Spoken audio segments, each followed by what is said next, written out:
ಸುರಕ್ಷತೆಯನ್ನು ರಸ್ತೆ ಸುರಕ್ಷತಾ ಸಪ್ತಾಹವನ್ನು ಸಾರಿಗೆ ಇಲಾಖೆಯಿಂದ, ಜಿಲ್ಲಾ ಆಡಳಿತ ವತಿಯಿಂದ, ಕಾನೂನು ಸೇವೆ ಪ್ರಾಧಿಕಾರ ವತಿಯಿಂದ, ಪೊಲೀಸ್ ಇಲಾಖೆಯಿಂದ ಪ್ರತಿ ವರ್ಷ ಅಂತಾರಾಷ್ಟ್ರೀಯ ರಸ್ತೆ ಸುರಕ್ಷತಾ ಸಪ್ತಾಹವನ್ನು ಆಚರಿಸಿಕೊಂಡು ಬರ್ತಾಯಿದೆ. ಇದು 31ನೇ ರಸ್ತೆ ಸುರಕ್ಷತಾ ಸಪ್ತಾಹ.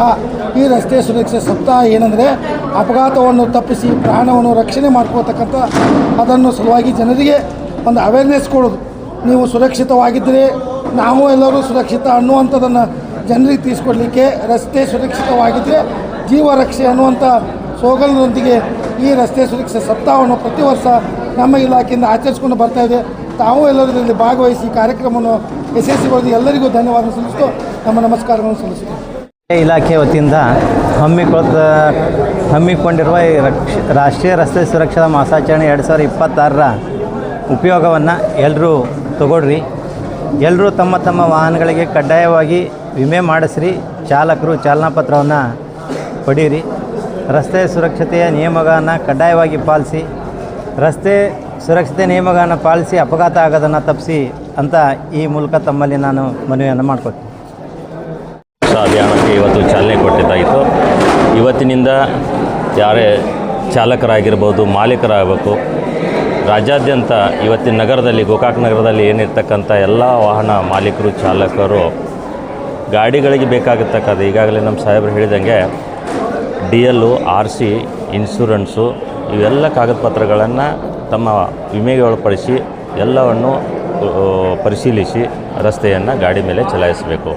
ಶಾಲೆ ಕಾಲೇಜು ಪಕ್ಕದಲ್ಲಿ ಹೈ ಡೆಸಿಬಲ್ ಸೌಂಡ್ಗಳನ್ನು ಹಾಕಿ ನಡೆಸ್ತಕ್ಕಂಥ ಟ್ರ್ಯಾಕ್ಟರ್ ಮಾಲೀಕರು, ಟ್ರ್ಯಾಕ್ಟರ್ ಚಾಲಕರು ಕೂಡ ಈ ಒಂದು ರಸ್ತೆ ಸಪ್ತಾಹದಲ್ಲಿ ಪಾಲ್ಗೊಂಡು ತಮ್ಮ ಉಪದ್ರವ ನ್ಯೂಸೆನ್ಸ್ದಿಂದ ಶಾಲಾ ಮಕ್ಕಳಿಗೆ ಹಾನಿಯಾಗದಂತೆ ಈ ವರ್ಷದ ಕಾರ್ಯಕ್ರಮದ ಮುಖ್ಯ ಉದ್ದೇಶ ರಸ್ತೆ ಸುರಕ್ಷೆ ಶ್ರೀರಕ್ಷೆ ಅಂತಕ್ಕಂಥ ಅಜೆಂಡಾದೊಂದಿಗೆ ಇಂಥ ಒಂದು ಕಾರ್ಯಕ್ರಮ ಮಾಡಿದ್ದು ಸಾರಿಗೆ ಇಲಾಖೆ ಆಗಿರಬಹುದು ಅಥವಾ ನಮ್ಮ ನ್ಯಾಯಾಲಯದ ಕಾನೂನು ಸೇವಾ ಪ್ರಾಧಿಕಾರ ಇಲಾಖೆ, ಅದರ ಜೊತೆ ನ್ಯಾಯಾಲಯದ ನ್ಯಾಯಾಧೀಶರ ಮುಖಾಂತರ ಇಂಥ ಒಂದು ಒಳ್ಳೆಯ ಕಾರ್ಯಕ್ರಮವನ್ನು ಕೊಟ್ಟಿತ್ತು.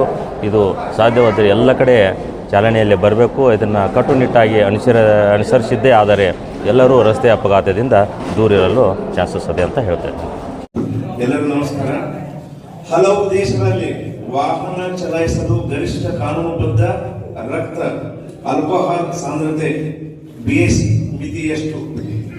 ಒಂದನೇದು 0.05%, ಎರಡನೇದು 0.08%, 0.10%, ನಾಲ್ಕನೇದು 0.15%.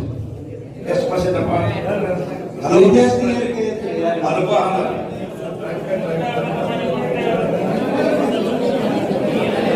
ಎಷ್ಟು ಪರ್ಸೆಂಟೇಜ್ ಬೇಕು?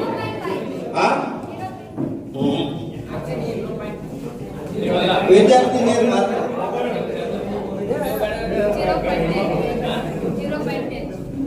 0.10 ನಾವು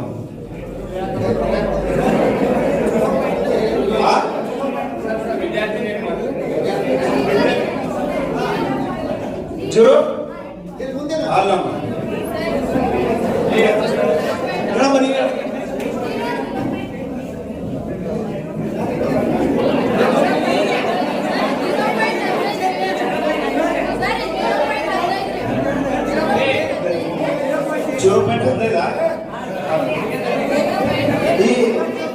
ಈ ಕ್ವಶನ್ ಉತ್ತರ ಸಾಹೇಬ್ ಹೇಳ್ತಾರೆ.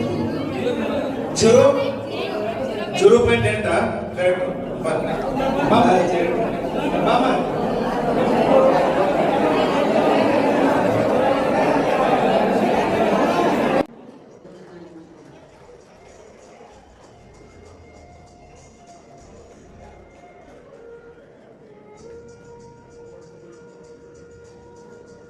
ಅಲ್ಲ, ಆಕಸ್ಮಿಕವಾಗಿ ಬರ್ತಕ್ಕಂಥದ್ದೇ ಅಪಘಾತ. ಈ ಅಪಘಾತವನ್ನು ತಪ್ಪಿಸಲಿಕ್ಕೆ ಜನರಿಗೆ ಒಂದು ಅವೇರ್ನೆಸ್ ಕೊಡಬೇಕು. ಪ್ರತಿ ವರ್ಷ ಈ ದಿನದಲ್ಲಿ ಜನವರಿ 1ರಿಂದ ಜನವರಿ 31ರವರೆಗೆ ಪ್ರತಿ ವರ್ಷದಿಂದ ಆಚರಿಸ್ಕೊಂಡು ಬರ್ತಾ ಇದ್ದೇವೆ.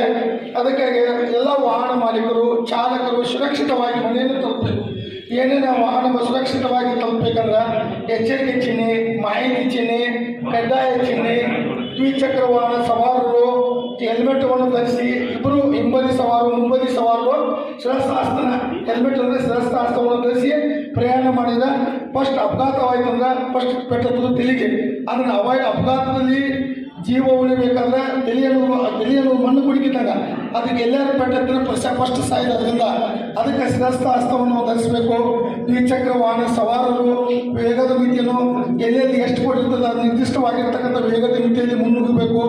ಬ್ರಿಡ್ಜಸ್ಸು, ಸರ್ಕಲ್ಸು ಎಲ್ಲೆಲ್ಲಿರ್ತಾವೆ ಅಲ್ಲೆಲ್ಲ ಓವರ್ಟೇಕ್ ಮಾಡಬಾರ್ದು. ಸಮಚಿತ್ತದಿಂದ ವಾಹನ ಓಡಿಸಬೇಕು. ಧೂಮಪಾನ ಮಾಡಿ ವಾಹನವನ್ನು ಓಡಿಸಬಾರ್ದು. ಮೊಬೈಲನ್ನು ಯೂಸ್ ಮಾಡಬಾರ್ದು. ಮತ್ತು ಓವರ್ ಸ್ಪೀಡ್ ಓಡಿಸಬಾರ್ದು. ಇವನ್ನೆಲ್ಲ ಕಂಟ್ರೋಲ್ ಮಾಡಬೇಕು. ಮತ್ತು ಈಗ ಲಘು ಮೋಟಾರ್ ವಾಹನ ಸವಾರರು ಸೀಟ್ ಬೆಲ್ಟ್ ಕೊಟ್ಟಿರ್ತಾರೋ, ಎಲ್ಲೆಲ್ಲಿ ಏನು ಎಚ್ಚರಿಕೆ ಚಿಹ್ನೆ, ಮಾಹಿತಿ ಚಿಹ್ನೆ, ಎಲ್ಲಿ ನಿಲ್ಲಬೇಕು, ಎಲ್ಲಿ ಹೋಗಬೇಕು ಅನ್ನುವಂಥದ್ದನ್ನೆಲ್ಲ ಕಡ್ಡಾಯವಾಗಿ ಪಾಲಿಸ್ಕೊಂಡು ಮುಂದಕ್ಕೆ ಅದನ್ನು ನುಗ್ಗಿದ್ರೆ ಅಪಘಾತವನ್ನು ತಪ್ಪಿಸ್ಬೋದು. ಓವರ್ ಸ್ಪೀಡ್ ಹೊಡಿಬಾರ್ದು. ಓವರ್ ಸ್ಪೀಡ್ ಹೊಡೆಯೋದ್ರಿಂದ ಅಪಘಾತ ಆಗುವಂಥ ಚಾನ್ಸಸ್ ಭಾಳ ಇರುತ್ತೆ. ಅದನ್ನೆಲ್ಲ ಅವಾಯ್ಡ್ ಮಾಡಬೇಕು. ಮತ್ತು ಎಲ್ಲೇ ಯಾವುದೇ ಒಬ್ಬ ಪೊಲೀಸ್ ಅಧಿಕಾರಿ ಅಥವಾ RTO ಅಧಿಕಾರಿ ಯಾರಲ್ಲಿ ಕೇಳಿದ್ರೆ ತಮ್ಮ ದಾಖಲಾತಿಗಳನ್ನು ಕೇಳಿದ್ರೆ ಅವ್ರ ಮೇಲೆ ಬೇಜಾರು ಮಾಡ್ಕೋಬಾರ್ದು. ತೋರಿಸ್ಬೇಕು. ಏನಂದ್ರೆ ಏನು ತೋರಿಸ್ಬೇಕಂತಂದ್ರೆ ಅನ್ನೋದು ಚಾಲನಾ ಅನುಜ್ಞಾ ಪತ್ರ ಇಟ್ಕೊಂಡು ಕೂಡ ಅಂದರೆ ಲೈಸೆನ್ಸ್, ಡ್ರೈವಿಂಗ್ ಲೈಸೆನ್ಸ್ ಅದನ್ನು ತೋರಿಸ್ಬೇಕು. ವಿಮಾ ಪ್ರಮಾಣ ಪತ್ರ ಅಂದರೆ ವಿಮೆ ಪ್ರಮಾಣ ಪತ್ರ, ಇನ್ಶೂರೆನ್ಸ್ ತೋರಿಸ್ಬೇಕು.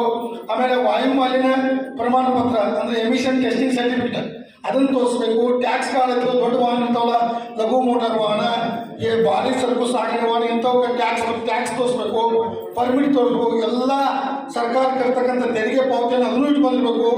ಮತ್ತು ವಾಹನದಲ್ಲಿ ಏನಾರ ಸಣ್ಣ ಪುಟ್ಟ ಗಾಯಗಳಾದ್ರೆ ಫಸ್ಟ್ ಏಡ್ ಇಟ್ಕೊಂಡಿರ್ಬೇಕು. ಈಗ